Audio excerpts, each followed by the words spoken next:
J'ai gagné 300 millions d'euros à l'euro-million. Après des années à être traité comme un fardeau, j'ai décidé de tester ma famille.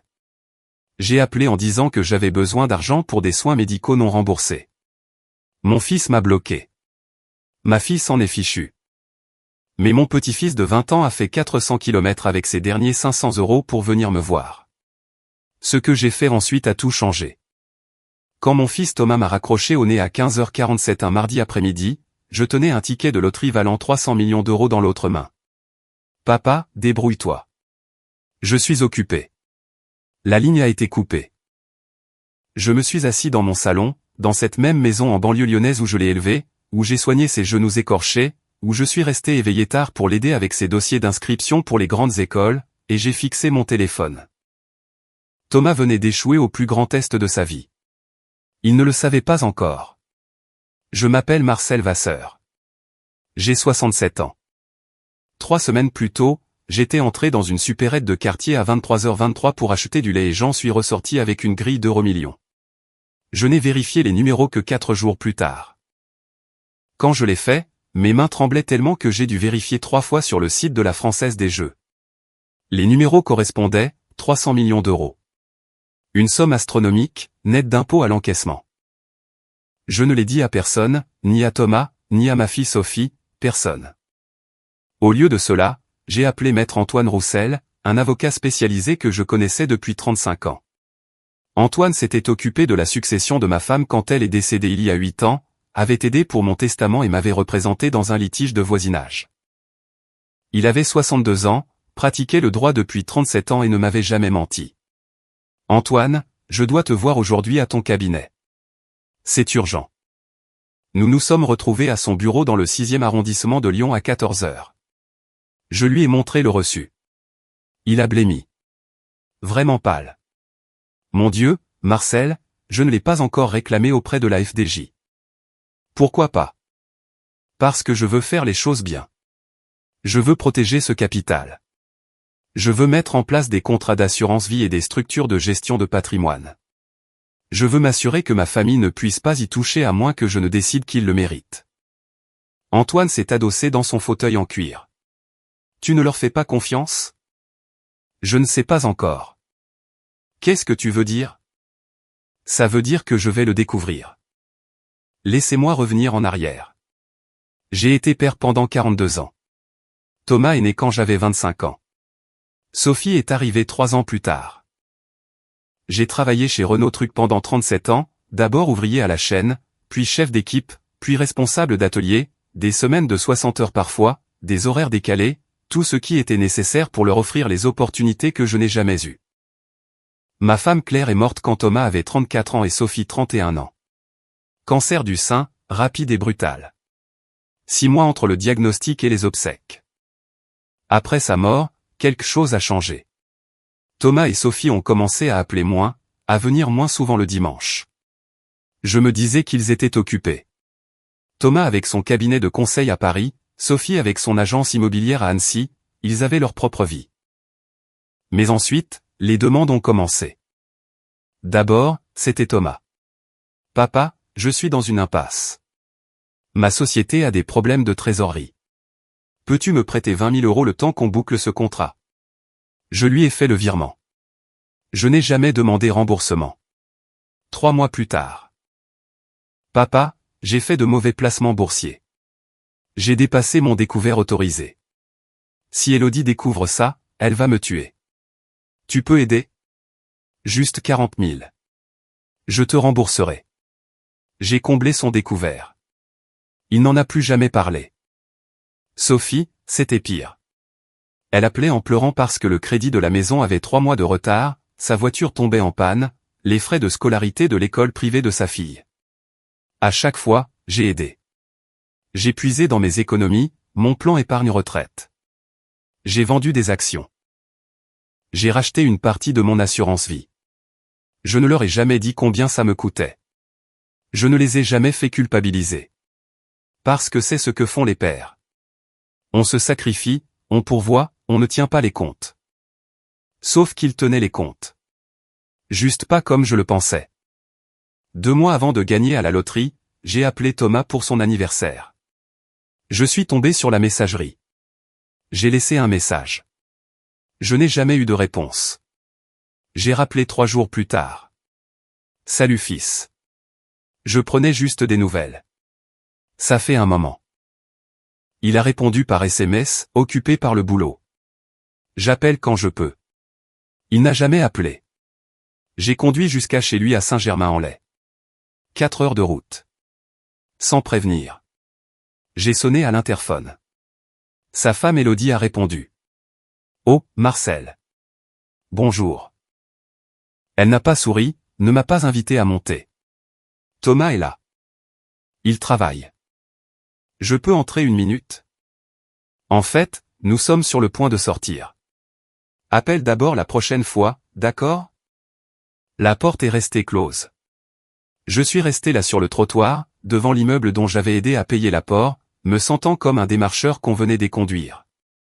Sophie était différente, mais pareille. Elle appelait quand elle avait besoin de quelque chose, mais annulait les plans à la dernière minute. Oubliait mon anniversaire. Sautait les vacances avec des excuses vagues disant qu'elle était débordée. Le dernier Noël, j'ai cuisiné pendant 12 heures. Chapon au marron, gratin dauphinois, 3 sortes de bûches. J'ai mis la table pour 3. Thomas a envoyé un SMS à 11 heures, désolé papa. La famille d'Élodie a insisté pour qu'on aille chez eux en Normandie. L'année prochaine, c'est sûr. Sophie a appelé à 14 heures. Papa, je suis tellement épuisé. On peut remettre ça? J'ai dîné seul, congelé les restes, jeté la plupart. 1 mois plus tard, j'ai commencé à remarquer un schéma. J'étais leur distributeur automatique, leur filet de sécurité, leur dernier recours, mais je n'étais pas leur père. Non, pas d'une manière qui comptait. Quand j'ai gagné à l'euro-million, ma première pensée n'a pas été la célébration, c'était la curiosité. Si je n'avais vraiment rien, si j'étais fauché, désespéré, dans un besoin réel, m'aiderait-il ou ne serais-je qu'un inconvénient? Antoine m'a aidé à tout structurer. Il a créé une structure de gestion patrimoniale complexe. Nous avons encaissé les gains via des comptes spécifiques, enregistré tous les papiers de manière confidentielle.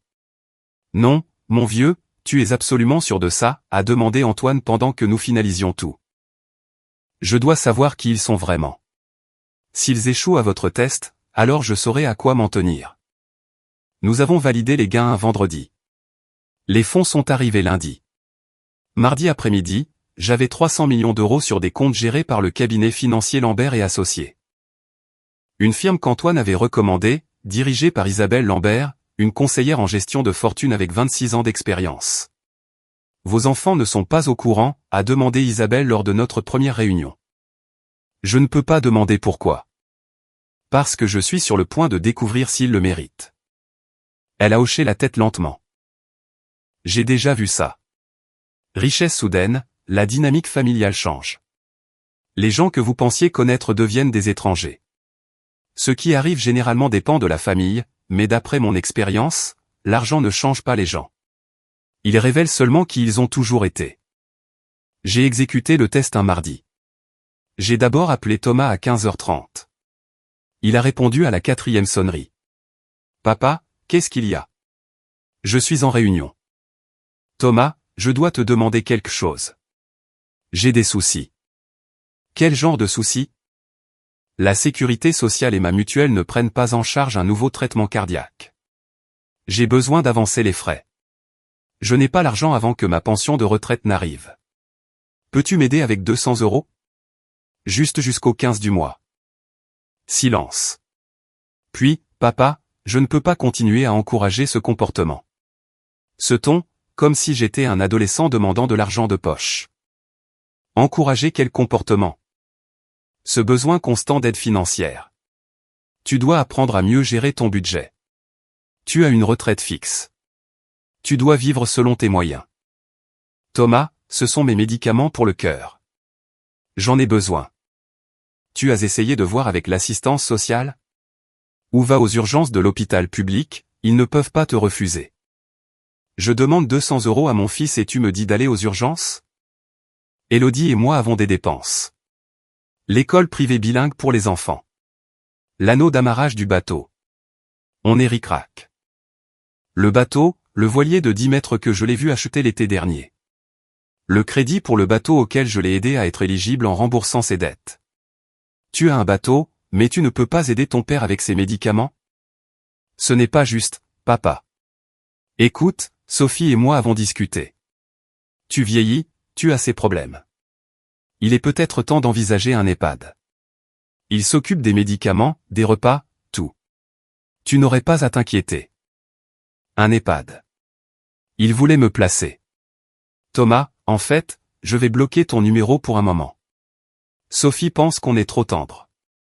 Elle dit que parfois il faut être dur pour que les gens changent enfin. Je pense qu'elle a raison. Tu me bloques juste pour un mois ou quelque chose comme ça? Pour te donner le temps de régler tes affaires. Je dois y aller. La réunion commence.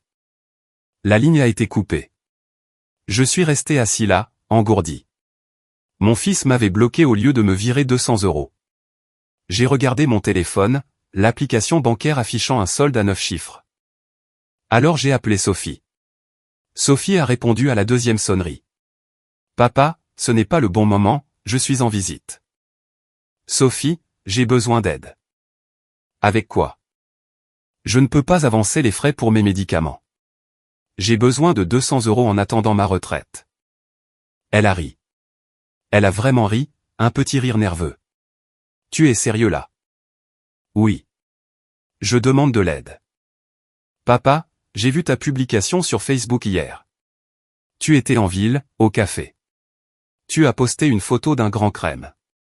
Si tu peux te payer le café, tu peux payer tes pilules. C'était un simple café au comptoir.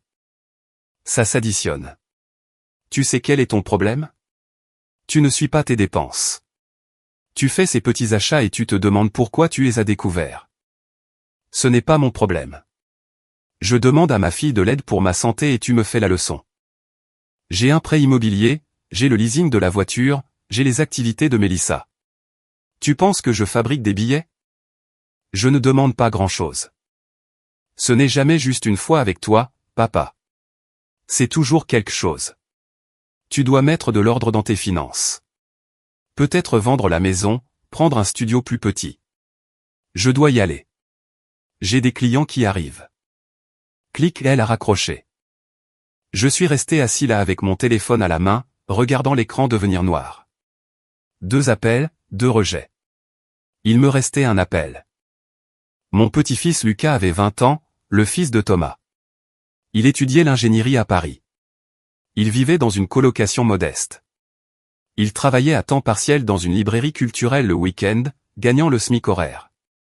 Nous avons toujours été proches. Même après que Thomas a commencé à s'éloigner, Lucas appelait. Il venait pour les déjeuners du dimanche quand il pouvait. En fait, il écoutait quand je parlais. La dernière fois que je l'ai vu, il y a 3 semaines, il a mentionné que sa vieille Twingo était en train de mourir. Le joint de culasse lâche. Le garagiste dit que ça coûtera plus cher à réparer que la valeur de la voiture. Qu'est-ce que tu vas faire? Continuer à conduire jusqu'à ce qu'elle lâche, je suppose. Je ne peux rien me permettre d'autre. Maintenant, j'étais sur le point d'appeler et de demander de l'argent qu'il n'avait certainement pas. Ma main tremblait en composant le numéro. Il a répondu immédiatement. Papy. Salut. Comment ça va Lucas? Juste entendre sa voix, sincèrement heureux de m'entendre, m'a serré la gorge. Lucas, je dois te demander quelque chose. Je suis dans une situation difficile. Qu'est-ce qui ne va pas? Tu vas bien? Je ne peux pas payer un dépassement d'honoraires pour mon cœur ce mois-ci. J'ai besoin d'environ 200 € jusqu'à ce que la caisse de retraite me verse ma pension. Je sais que tu es juste financièrement. Donc si tu ne peux pas. Combien te faut-il exactement? Sans hésitation, sans leçon, juste combien? 200. Mais Lucas, je sais que tu travailles pour payer tes études. Si tu n'as pas. J'ai environ 500 € sur mon livret jeune. Je peux te faire un virement instantané tout de suite via l'appli. Tu as besoin de plus? Je peux prendre des heures sup à la librairie? 500 €. Probablement tout ce qu'il avait pour finir le mois. Lucas, je ne peux pas prendre ton argent. Papy, arrête. Tu ne m'as jamais rien demandé. Pas une seule fois. Quand ma voiture est tombée en panne l'année dernière, tu m'as prêté la tienne pendant 3 mois. Quand je ne pouvais pas payer mes livres, tu les as achetés. Tu ne demandes jamais d'aide. Donc si tu demandes maintenant, c'est grave. Je fais le virement maintenant. Je l'ai entendu taper sur son téléphone. C'est fait. J'ai envoyé 500. C'est suffisant? Tu as besoin que je vienne? Je peux prendre la route. Tu vas bien? Je dois appeler quelqu'un. Mes yeux brûlaient. Lucas, je vais bien. L'argent m'aide énormément. Je ne peux pas te dire ce que ça signifie. Tu n'as pas besoin de le dire. Tu es mon grand-père. Je t'aime. Nous avons raccroché. Je me suis assis dans mon salon et j'ai pleuré pour la première fois depuis les funérailles de Claire. Ce week-end-là, j'ai acheté une voiture pour Lucas.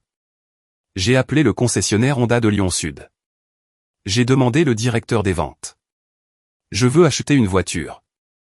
Paiement comptant par chèque de banque certifié. J'ai besoin qu'elle soit livrée à cette adresse samedi matin. Quel type de véhicule? La nouvelle Honda Civic hybride. Couleur argent, toutes options, pack sécurité complet. Peu importe le prix. Ça fait environ 30 000 €, non? 32 000 clés en main, monsieur, affaire conclue. Voici l'adresse de livraison. Samedi matin à 9 h. J'ai appelé Lucas. Et, tu peux venir à la maison ce week-end? J'ai besoin d'un coup de main pour quelque chose. Bien sûr papy, je prends la route. Il est arrivé samedi matin. Il a conduit toute la soirée depuis Paris malgré la fatigue. Il est arrivé dans sa vieille voiture fumante. J'étais debout dans l'allée. Derrière moi, couverte d'une bâche, se trouvait la Civic. « Qu'est-ce qu'il y a sous la bâche ?» a-t-il demandé en approchant. « Viens voir. » J'ai tiré la bâche. Lucas s'est arrêté net. Il a fixé la voiture. « Papy. À qui est cette voiture? » « À toi. »« Quoi? » ?»« La carte grise est à ton nom. L'assurance est payée pour 1 an. Elle est à toi. » Il est resté là à regarder entre moi et la voiture. Je ne peux pas accepter ça. Si, tu peux. Tu m'as donné 500 € quand j'en avais besoin. Quand je n'avais rien, quand ton propre père ne voulait même pas me parler. C'est ce que ton geste signifiait pour moi. Il pleurait maintenant. Papy, c'est trop. Ce n'est pas assez, mais c'est un début. Il m'a serré dans ses bras. Vraiment serré. Pas l'étreinte obligatoire des fêtes, mais le genre qui signifie quelque chose. Je t'aime, a-t-il dit. Je t'aime aussi, gamin. Dimanche après-midi, j'ai reçu un appel de Thomas. Papa, il faut qu'on parle. Sophie et moi arrivons. Ils sont arrivés à 14 h. L'Audi noir de Thomas, la Mercedes blanche de Sophie. Tous deux habillés comme s'ils sortaient d'un déjeuner d'affaires. Ils sont entrés sans frapper. Ils ont vu Lucas dans l'allée en train d'admirer sa nouvelle voiture avec un immense sourire. À qui est cette voiture? A exigé Sophie. À moi, a crié Lucas en faisant un signe de la main. Papy me l'a offerte. Le visage de Thomas est passé de la confusion à la colère rouge vif en environ 3 secondes. Papa, dans la cuisine, maintenant. Nous nous sommes assis autour de ma table de cuisine en formica, la même table où je les ai nourris pendant 30 ans, où j'ai aidé aux devoirs, écouté les drames d'adolescents et essayé de leur apprendre à être des êtres humains décents.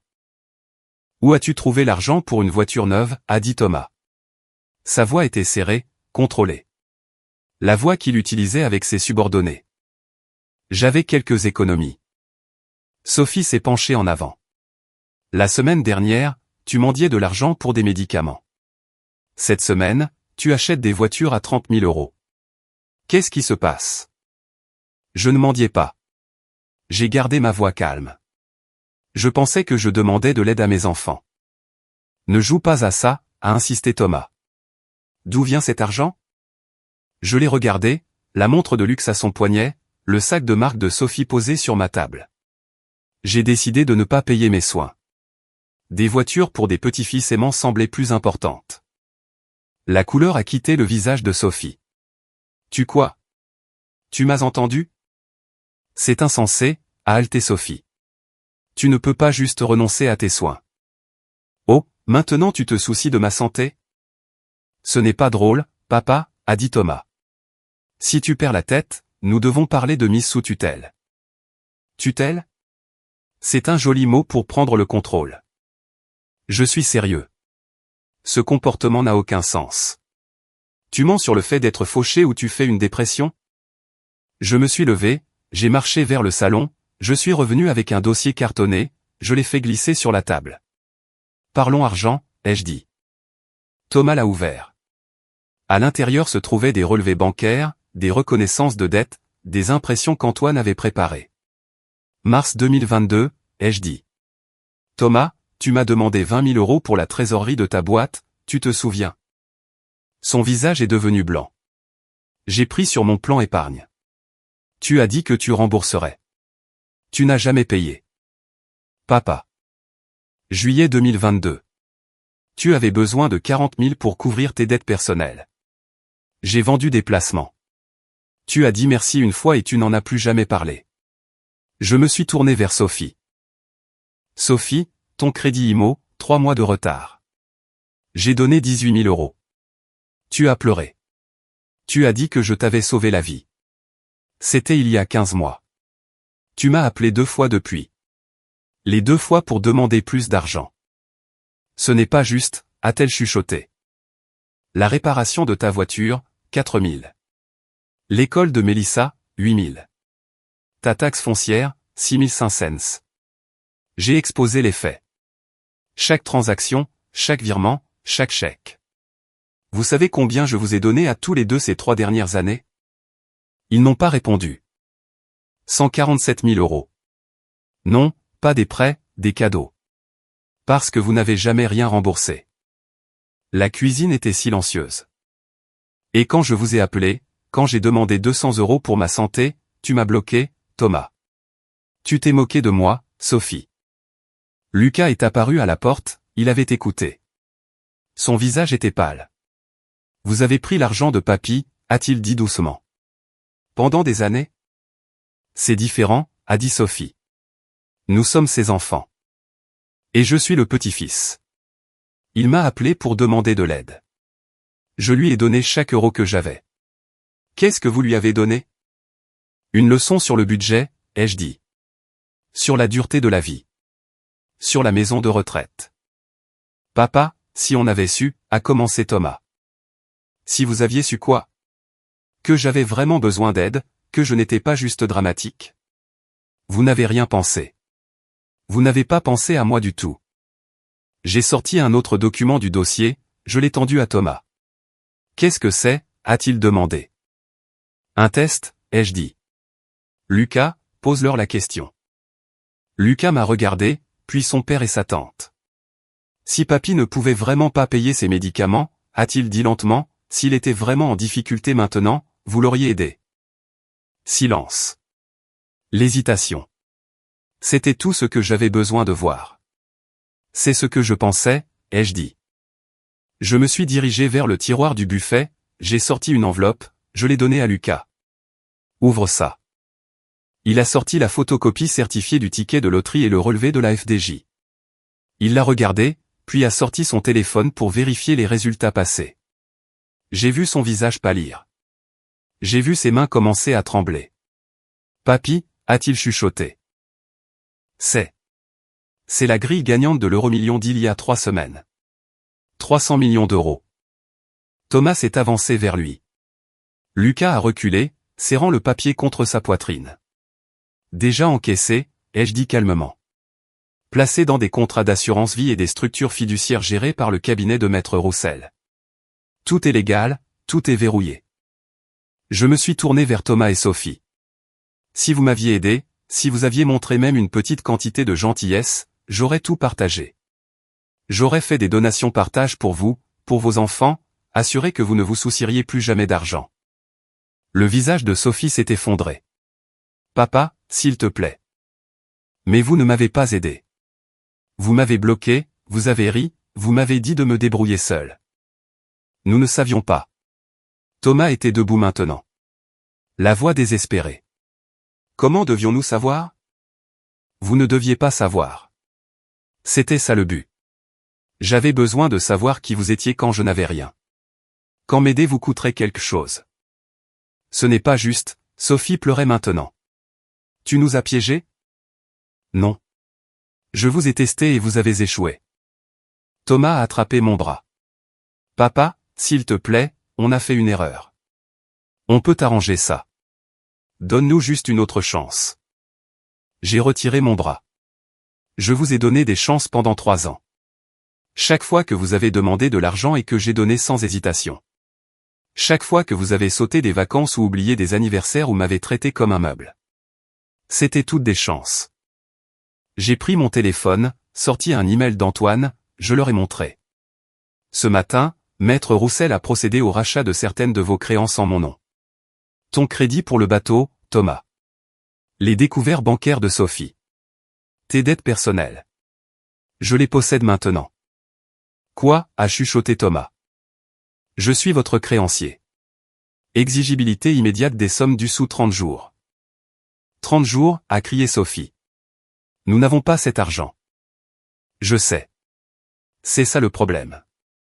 Qu'est-ce que tu veux de nous? La voix de Thomas tremblait. Maintenant, je veux que vous compreniez ce que ça fait d'avoir besoin d'aide et de n'avoir personne vers qui se tourner. Tu ne peux pas faire ça. Sophie était hystérique. Nous sommes tes enfants. Et je suis votre père. Le père que vous avez jeté au moment où il n'était plus utile. Si vous ne pouvez pas payer. Thomas n'a pas pu finir sa phrase. Alors je lance les procédures de recouvrement. Saisie du bateau, de vos voitures, saisie sur salaire par huissier de justice. J'ai d'excellents avocats maintenant. Ils vous maintiendront au tribunal jusqu'à ce que vous soyez ruiné, si c'est ce qu'il faut. Pourquoi fais-tu ça, a sangloté Sophie. Parce que vous avez besoin d'apprendre ce que j'ai appris. Que les liens du sang ne garantissent pas l'amour ou le respect. Je me suis tourné vers Lucas, j'ai mis la main sur son épaule. Tes études sont couvertes. École d'ingénieur, master, logement, frais de vie, tout est pris en charge. Lucas pleurait maintenant aussi. Papy, tu as choisi de m'aider quand ça te coûtait tout ce que tu avais. Ça vaut plus que n'importe quelle somme d'argent. Thomas et Sophie sont restés là à regarder l'héritage disparaître, à comprendre que tout irait, d'une manière ou d'une autre, à Lucas. S'il te plaît, a imploré Thomas. Papa, s'il te plaît, nous sommes désolés. On fera mieux. Vous ferez quoi? Feindre de m'aimer parce que je suis riche maintenant? Me rendre visite parce que vous devez le faire pour espérer toucher quelque chose? Ce n'est pas juste, a crié Sophie. Tu as raison, ce n'est pas juste. Mais c'est honnête. Et c'est plus que ce que j'ai reçu de vous. Ils sont partis 20 minutes plus tard. Pas d'au revoir, pas d'excuses sincères. Lucas est resté. Papy, a-t-il dit doucement. Tu avais vraiment besoin de ces médicaments? Non. Je suis en bonne santé. Le test était faux. Mais l'argent que tu m'as donné était réel. Chaque euro. Parce que quand quelqu'un que tu aimes a besoin d'aide, tu aides sans question, sans condition. Qu'est-ce que tu vas faire avec tout cet argent? Je vais vivre ma vie. Voyager. Faire des choses que ta grand-mère et moi n'avons jamais pu faire. Et je vais m'assurer que tu n'aies jamais à te soucier de prêts étudiants ou de commencer dans la vie avec des dettes comme j'ai commencé. Ils vont revenir, a-t-il dit. Quand ils réaliseront que tu es sérieux. Je sais. C'est pourquoi Antoine a déjà préparé des lettres de mise en demeure pour harcèlement si nécessaire. C'est dingue. C'est nécessaire. Ils doivent comprendre qu'il y a des conséquences. Que je ne suis pas une banque. Je suis leur père et les pères méritent le respect. Lucas m'a serré dans ses bras à nouveau. Je suis désolé qu'ils soient comme ça. Ne t'excuse pas pour eux. Tu n'es rien comme eux. 2 jours plus tard, Thomas est apparu à ma porte. Je ne l'ai pas laissé entrer, j'ai laissé la chaîne de sécurité. Papa, je dois te parler. Non. S'il te plaît. 5 minutes. Tu as bloqué mon numéro, tu te souviens? Pour m'apprendre la vie. J'avais tort. Je suis désolé. On peut s'il te plaît juste parler? De quoi? De comment tu as besoin d'argent? De comment tu promettras de changer si je te donne juste une autre chance? Il a regardé le sol du palier. Élodie m'a quitté. Cela m'a surpris. Quoi? Elle a découvert la dette. Le bateau qui va être saisi. Elle demande le divorce, elle veut la garde des enfants. J'aurais dû ressentir quelque chose. De la sympathie, du regret, quelque chose. Je n'ai rien ressenti. Je suis désolé d'entendre ça. C'est tout? C'est tout ce que tu as à dire? Qu'est-ce que tu veux que je dise, Thomas? Je veux que tu m'aides. Je suis ton fils. Maintenant je suis ton père. Quand tu avais besoin de 2 € de moi, j'étais un inconvénient. J'ai commis une erreur en t'élevant ainsi. Tu as fait un choix. Maintenant tu vis avec. Alors c'est ça. Tu vas juste me couper les vivres après tout. Après tout ce que j'ai fait. J'ai ri. Un son amer. Thomas. J'ai tout donné. Mon temps, mon argent, ma fierté. Et tu ne m'as rien donné quand j'en avais vraiment besoin.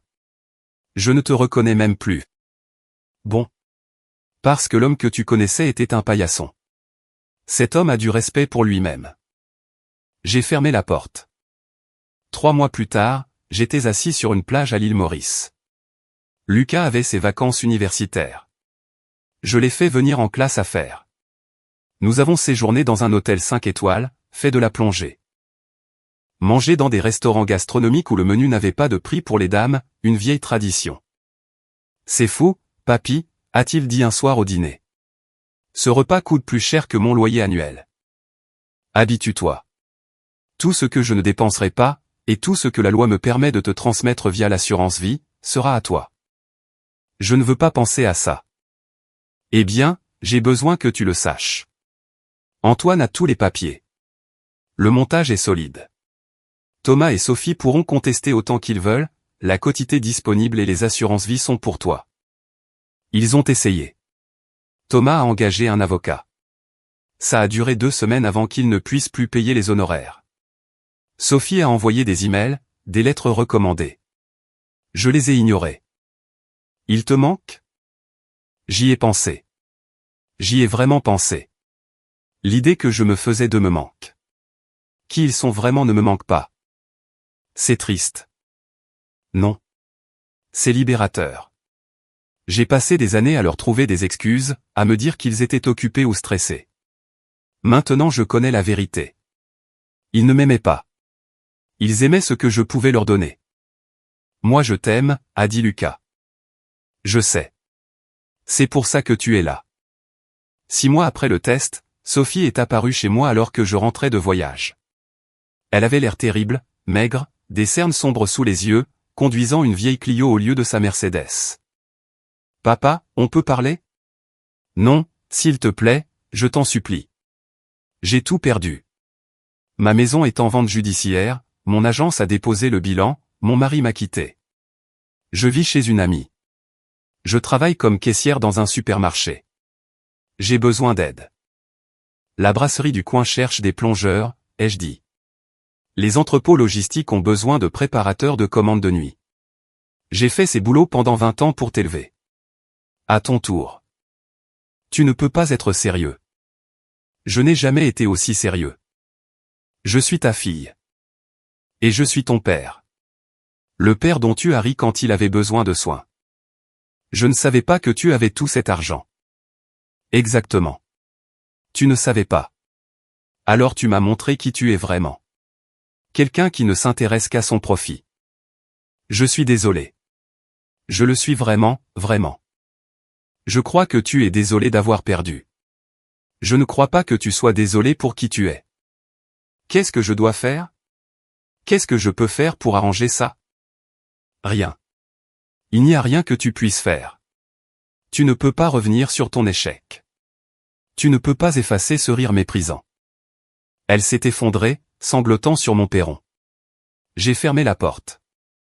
1 an après avoir gagné à la loterie, j'ai reçu un appel d'Antoine Roussel. Marcel, j'ai des nouvelles. Thomas a déposé un dossier de surendettement à la Banque de France. Liquidation personnelle. Bien. Tu ne veux pas connaître les détails? Non, pas particulièrement. Et Sophie, elle a du mal. Le juge aux affaires familiales a accordé la résidence principale des enfants à son ex-mari. Elle a un droit de visite un week-end sur 2. C'est entre elle et la justice. Tu ne ressens rien. Je suis triste que mes enfants soient devenus des gens que je ne respecte pas, mais je ne me sens pas coupable. Je leur ai donné toutes les opportunités d'être des gens bien. Ils ont fait d'autres choix. Et Lucas? Il réussit brillamment. Il est major de sa promotion. Il a décroché un stage d'été dans un grand groupe aéronautique. C'est un bon gamin. Tu as bien agi envers lui. J'ai agi avec justice envers eux tous. Commentaire, il est parfois difficile d'admettre que les liens du sang ne garantissent pas toujours le respect ni l'amour véritable. Votre valeur ne dépend pas de ce que vous pouvez offrir matériellement aux autres, mais de qui vous êtes vraiment. Apprendre à dire non et à poser des limites saines est souvent l'acte d'amour-propre le plus courageux que vous puissiez faire. Quand une relation vous épuise et vous vide au lieu de vous nourrir, il est légitime de prendre du recul pour vous protéger. La véritable richesse se trouve dans la gentillesse désintéressée et la présence sincère dans les moments difficiles. Chacun est responsable de ses choix et doit accepter que leurs actes ont des conséquences, même au sein d'une famille. Ne culpabilisez jamais de choisir votre paix intérieure et votre dignité face à l'ingratitude. Il n'est jamais trop tard pour redéfinir votre entourage et accorder votre confiance à ceux qui la méritent vraiment. J'espère que ce récit vous rappellera l'importance de chérir ceux qui vous aiment pour vous-même, sans condition. Si vous avez aimé, n'oubliez pas de laisser un commentaire et de soutenir la chaîne en vous abonnant. À bientôt pour les prochaines stories.